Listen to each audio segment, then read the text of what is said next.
एक बड़ी कंपनी का मैनेजर था। वह अपने 3 सबसे होनहार सेल्समैन की परीक्षा लेना चाहता था। उसने तीनों को बुलाया और कहा, तुम तीनों को हिमालय जाना है। वहां बहुत से साधु संतों के आश्रम हैं।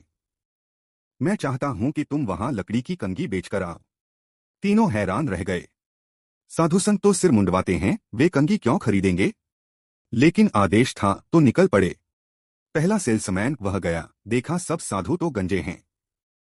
उसने लौटकर कहा, सर, मैंने कोशिश की पर कोई कंघी नहीं खरीदता। सबके सिर पर बाल ही नहीं हैं।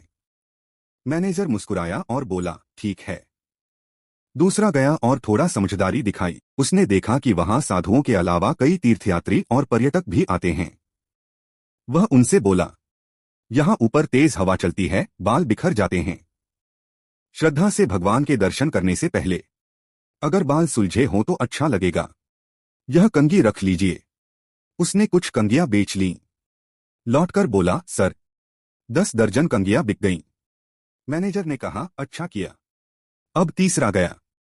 वह सोचता रहा, मुझे कुछ अलग और श्रेष्ठ करना है।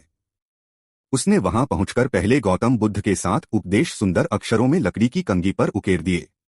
फिर एक आश्रम के प्रमुख साधु के पास गया, नतमस्तक हुआ और कहा, गुरुदेव, आप सबका आशीर्वाद लाखों यात्रियों को आध्यात्मिकता की राह दिखाता है। मेरी विनम्र इच्छा है कि जब ये लोग लौटें तो आपके आश्रम की याद उनके साथ जाए। यदि आप चाहें तो इन पर अंकित बुद्धवचन वाली कंघियां उन्हें स्मृति उपहार के रूप में दे सकते हैं। साधु बहुत प्रसन्न हुए।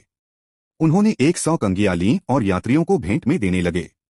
यात्रियों ने बदले में दान दिया। साधु जी बोले, भैया, अगली बार जब आओ 1000 कंघियां लेकर आना। तीसरा सेल्समैन लौटा तो उसका चेहरा चमक रहा था। मैनेजर ने कहा, देखो, तीनों ने एक ही काम किया पर सफलता का स्तर अलग अलग रहा। पहला बस काम न होने का कारण ढूंढता रहा, दूसरे ने थोड़ा अवसर देखा, पर तीसरे ने कार्य को उत्कृष्टता की ऊंचाई पर पहुंचा दिया।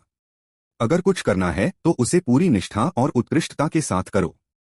सफलता वही पाता है जो हर छोटे काम में भी श्रेष्ठता खोजता है।